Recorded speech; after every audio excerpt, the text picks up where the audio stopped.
नमस्कार दोस्तों, मैं हूं प्रतीक। स्वागत है आप सभी का मेरे चैनल पर। रिसेंटली उत्तराखंड के देहरादून में हुए इनोवा हाई क्रॉस के इस भयानक एक्सीडेंट में रोज ही कुछ न कुछ नई चीजें निकल कर सामने आ रही हैं।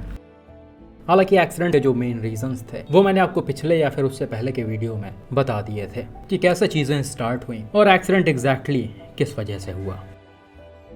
लेकिन इसके अलावा भी कुछ और नई चीज़ें भी निकल कर सामने आई हैं, जिसमें से एक में बताया जा रहा है कि एक फैमिली जो कि रेस्टोरेंट से खाना खाकर वापस अपने घर की तरफ लौट रही थी, उन्होंने इस गाड़ी को काफ़ी तेज रफ्तार में चलते हुए देखा था और शायद ये गाड़ी उनको टक्कर भी मारने वाली थी, लेकिन किसी तरह उन्होंने एक्सीडेंट को अवॉइड किया और तुरंत ही पुलिस को इन्फॉर्म किया कि एक इनोवा हाई क्रॉस काफ़ी हाई स्पीड में निकल रही है। लेकिन शायद पुलिस ने उस वक्त ध्यान नहीं दिया और उसी के कुछ मिनट बाद ही ये एक्सीडेंट हो गया। इसके अलावा रिसेंटली एक सीसीटीवी फुटेज भी निकलकर सामने आया है, जिसमें कंटेनर और इनोवा हाई क्रॉस दोनों ही रिकॉर्ड हुई हैं। और भाई यहाँ पर आप देख सकते हैं कि दोनों ही गाड़ियों की स्पीड कोई बहुत ज़्यादा तेज नहीं है, बहुत ही नॉर्मल स्पीड में गाड़ियों को चलाया जा रहा है। कंटेनर को तो ऐसा बताया जा रहा है कि इसने करीब 1.5 किलोमीटर का डिस्टेंस 6 मिनट में कवर किया है, तो जाहिर सी बात है इसकी स्पीड बहुत ही कम थी। इसके अलावा कंटेनर में कोई हैवी मशीन लोडेड था, इस वजह से इसका ड्राइवर वैसे भी तेज नहीं चला सकता था।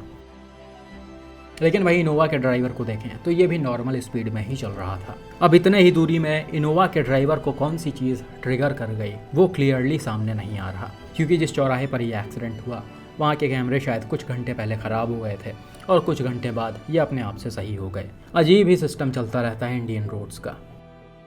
खैर, जैसा कि मैंने आपको बताया था कि कुछ न्यूज़ चैनल्स ने ये मेंशन किया था कि ये गाड़ी एक BMW के साथ रेस वेस कर रही थी और इसी चक्कर में ड्राइवर अनकंट्रोल हुआ है। तो ये कोई बड़ी बात नहीं है, क्योंकि कुछ मिनट पहले गाड़ी नॉर्मल स्पीड में चल रही है और अचानक से इसकी स्पीड लगभग 3 गुने तेज हो जाती है। तो जहाँ तक है इसका रीज़न यही हो सकता है, क्योंकि भाई आज के टाइम पर आपने देखा होगा बहुत सारे यंगस्टर्स ऐसे हैं जो तुरंत ही किसी भी चीज़ को एकदम से स्वाभिमान पर ले लेते हैं। मतलब छोटी सी छोटी चीज़ इनको ट्रिगर कर जाती है। और जैसा कि गाड़ियों में फ्रेंड्स बैठे हुए थे और थोड़ी देर पहले ही पार्टी में इन्होंने अल्कोहल लिया था, तो ऐसे सिचुएशन में चीज़ें वर्स्ट होने में ज़्यादा टाइम नहीं लगता है। और भाई बिल्कुल ऐसा ही दिखावे या फिर भौकाल वाला एक और भयानक एक्सीडेंट रिसेंटली जम्मू कश्मीर से कई सारे व्यूअर्स ने मुझे शेयर किया है। यह एक्सीडेंट रिसेंटली जम्मू कश्मीर के श्रीनगर बाईपास पर महिंद्रा थार और एक ट्रक के बीच में हुआ है। रिपोर्ट के मुताबिक DPS श्रीनगर के 11th क्लास के स्टूडेंट्स, जिनकी एज 18 साल से कम ही थी, वो स्कूल में हो रहे चिल्ड्रंस डे पार्टी खत्म करके कहीं निकले हुए थे। अब ये अपने घर की तरफ जा रहे थे या घूमने वूमने के लिए जा रहे थे वो नहीं पता, लेकिन ये स्टूडेंट्स कई सारी गाड़ियां लेकर चल रहे थे, जिसमें ये 3 ब्लैक कलर की महिंद्रा थार भी थी। वीडियो में आप क्लियरली देख सकते हैं हाईवे पर गाड़ियां चल रही हैं और उसके किनारे कुछ आर्मी व्हीकल्स और ट्रक्स खड़ी हुई हैं, जिसमें सबसे पीछे ये वाला ट्रक है जो काफ़ी हद तक रोड पर ही खड़ा हुआ है। अब होता क्या है, आगे वाली 2 थार तो नॉर्मल स्पीड में और सही तरीके से राइट से निकल जाती हैं, लेकिन जो सबसे पीछे वाली थार होती है उसका ड्राइवर काफ़ी ज़्यादा हाई स्पीड में रहता है और ये एक व्हीकल को एक्सट्रीम लेफ्ट साइड से ओवरटेक करता है और ओवरटेक करने के बाद ये स्टीयरिंग को राइट घुमा देता है। लेकिन अनफॉर्चुनेटली यहाँ पर व्हीकल और ट्रक के बीच में बहुत ज़्यादा डिस्टेंस नहीं था, इसलिए थार का ड्राइवर टाइमली राइट साइड में नहीं जा पाया और इसकी गाड़ी सीधा आकर इस ट्रक के बैक साइड में घुस गई। यहाँ पर ये एक्सीडेंट बहुत ही ज़्यादा भयानक और तेज रफ्तार में हुआ है। सामने से तो एग्जैक्ट कुछ चीज़ें पता नहीं चल रही हैं, लेकिन लेफ्ट साइड का एक और वीडियो है जिसमें इस थार की स्पीड बहुत ही ज़्यादा तेज है और ऐसा बताया जा रहा है कि ये थार के ड्राइवर्स शायद आपस में रेस वेस भी कर रहे थे और यही रीज़न था जो सबसे पीछे वाला स्टूडेंट था वो गाड़ी को जल्दी से आगे निकालने के चक्कर में अपनी गाड़ी की स्पीड को हद से ज़्यादा बढ़ा दिया, लेकिन वो आगे निकल नहीं पाया और थार पूरी तरीके से ख़त्म हो गई।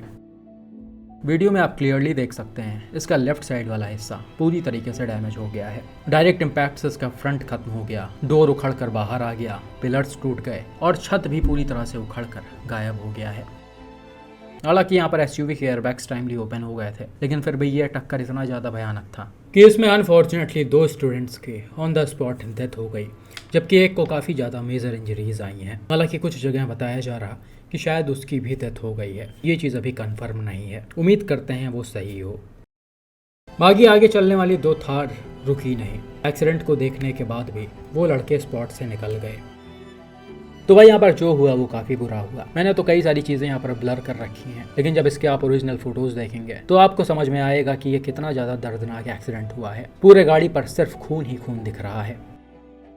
आप पिछले इनोवा वाले एक्सीडेंट को देखकर ही बहुत अच्छे से समझ सकते हैं कि छोटी गाड़ियां जब हाई स्पीड में किसी हैवी व्हीकल्स से पीछे से लड़ती हैं तो उस गाड़ी का क्या हाल होता है और उनके पैसेंजर्स का क्या हाल होता है। सेम सिचुएशन यहाँ पर भी क्रिएट हुआ है। हालांकि एक तरह से देखा जाए तो यहाँ पर ट्रक वाले की भी काफ़ी बड़ी गलती है। उसने कर्व पर वाइट लाइन के काफ़ी बाहर अपने गाड़ी को पार्क किया हुआ है और ये भी एक मेजर रीज़न है इस एक्सीडेंट का। लेकिन फिर भी भाई आप सभी से कहा जाता है कि इंडियन रोड्स अनप्रेडिक्टेबल हैं। यहाँ पर सामने वालों के भरोसे कभी नहीं चलना चाहिए। हमेशा खुद को कंट्रोल में रखना चाहिए, अपने गाड़ी की स्पीड लिमिट को रोड के हिसाब से रखना चाहिए और ध्यान एकदम सामने होना चाहिए। दूसरा क्या कर रहा है वो एक सेकेंडरी चीज़ हो जाती है। आप जब एक्सीडेंट्स में बचेंगे ही नहीं तो दूसरे पर उंगली कैसे उठा पाएंगे। इसलिए पहले अपनी चीज़ों को संभाल कर रखना चाहिए। और भाई कश्मीर के कई सारे वीडियोस आए दिन कुछ व्यूअर्स शेयर करते रहते हैं जिसमें इस तरह की रेसिंग और रैश ड्राइविंग बहुत ही ज़्यादा देखी जाती है। मैंने एक क्रिएटर के ऊपर तो प्रॉपर एक वीडियो भी बना दिया था जिसमें वो काफ़ी हाई स्पीड में और रैश ड्राइविंग कर रहे थे और उनका एक छोटा मोटा एक्सीडेंट भी हो गया था। हालांकि वीडियो के बाद उस क्रिएटर का मेरे पास मैसेज भी आया था जिसमें उन्होंने बोला था कि हम थोड़ा फास्ट फॉरवर्ड करके वीडियो चलाते हैं और अब से ऐसी चीज़ें नहीं करेंगे। लेकिन बाद में फिर मैंने उन पर ध्यान नहीं दिया कि वो वैसे वीडियोस बना रहे हैं या नहीं। देखिए भाई मेरा काम है सिर्फ आपसे रिक्वेस्ट करना। आप अगर इस तरह गलत तरह से गाड़ियाँ चला रहे हैं तो हम आपसे रिक्वेस्ट कर सकते हैं कि भाई ऐसा मत करो, या फिर आपके वीडियोस को दिखाकर पब्लिक से रिक्वेस्ट कर सकते हैं कि आप लोग ऐसी गलती मत कीजिए वरना आपको नुकसान हो सकता है और आपकी वजह से दूसरों को नुकसान हो सकता है। हम कोई गवर्नमेंट, आरटीओ, पुलिस वाले या फिर कोई न्याय करने वाले तो है नहीं जो आपके वीडियोस पर हम डायरेक्ट एक्शन ले लेंगे। हमारा काम है सिर्फ समझाना और लोगों को अवेयर करना ताकि सड़क पर चलने वाले ज़्यादा से ज़्यादा लोग सेफ रहें। और भाई मैंने आपको रीसेंट वीडियो में दिखाया ही किस तरह से एक लापरवाह थार ड्राइवर की वजह से एक फैमिली का सब कुछ खत्म हो गया। इस छोटी सी बच्ची के फादर की डेथ हो गई और ये 4 साल की बच्ची जिंदगी और मौत के हॉस्पिटल में जूझ रही है। तो ये सारी चीज़ें देखकर आपको समझना चाहिए और इनके जगह पर अपने फैमिली को रख कर देखना चाहिए। ऐसे रैश ड्राइवर्स अगर रोड्स पर चलते रहे तो आज इनकी फैमिली का ये हाल हुआ है, कल आपके साथ भी हो सकता है। इसलिए आप सभी से हमेशा रिक्वेस्ट किया जाता है कि हमेशा सही तरह से ड्राइविंग करें और ज़्यादा से ज़्यादा लोगों को समझाने की कोशिश करें कि वो भी अपने गाड़ियों को रूल्स और रेगुलेशंस को फॉलो करते हुए सड़क पर चलें।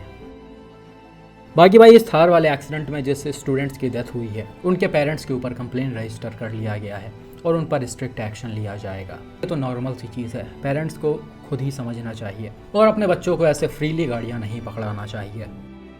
लेकिन अनफॉर्चुनेटली भाई आजकल के पेरेंट्स भी इन सब चीज़ों पर ध्यान नहीं देते हैं। उनको बस ऐसा लगता है कि हमारे बच्चे भौकाल से रहें और किसी भी चीज़ की उनको प्रॉब्लम ना हो, लेकिन वो ये नहीं समझ पाते हैं कि इन्हीं सब चीज़ों के चक्कर में उनके बच्चे उनसे काफ़ी दूर चले जाते हैं।